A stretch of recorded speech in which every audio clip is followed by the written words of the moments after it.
అంటే ముందు గుర్తొచ్చేది వెంకన్న నయనానందకర రూపం. ఆ తర్వాత రుచికరమైన లడ్డు ప్రసాదం. తిరుమల వెళ్లిన వారు లడ్డు తినకుండా వెనక్కి రారు. ఎన్ని లడ్లు దొరికితే అన్ని తీసుకొస్తారు. కానీ ప్రస్తుతం తిరుమలలో స్వామి దర్శనానికి ఇబ్బంది లేదు, కానీ లడ్డు దొరికే అవకాశం మాత్రం కనిపించడం లేదు.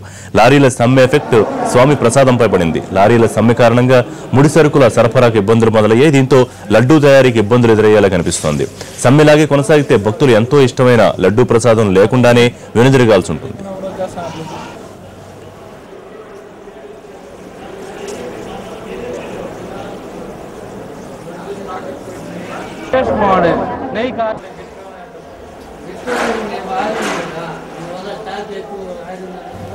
తిరుమలలో శనగపిండి, యాలకులు, పంచదార ఇలా లడ్డూ తయారీకి ఉపయోగపడే ముడి సరుకులు 15 రోజులకు సరిపడా నిల్వ ఉంటాయి. ప్రస్తుతానికి ఈ సరుకులకు ఇబ్బంది లేదు.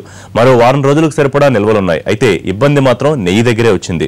ఎప్పుడూ వారం రోజులకు సరిపడా నెయ్యిని మాత్రమే నిల్వ ఉంచుతారు. మరీ ఎక్కువ కాలం నిల్వ ఉన్న నెయ్యి అయితే లడ్డూ రుచి మారుతుందన్న కారణంగా నెయ్యిని ఎక్కువగా నిల్వ ఉంచరు. ప్రస్తుతం మరో 3 రోజులకు సరిపడా నెయ్యి మాత్రమే అందుబాటులో ఉంది. ఆ తర్వాత కూడా లారీల సమ్మె కొనసాగితే లడ్డూ తయారీని ఆపాల్సిందే. నిజానికి శనగపిండి నిల్వలు కూడా అయిపోవచ్చాయి. పాత టెండర్ గడువు గత నెల 31తో ముగిసింది.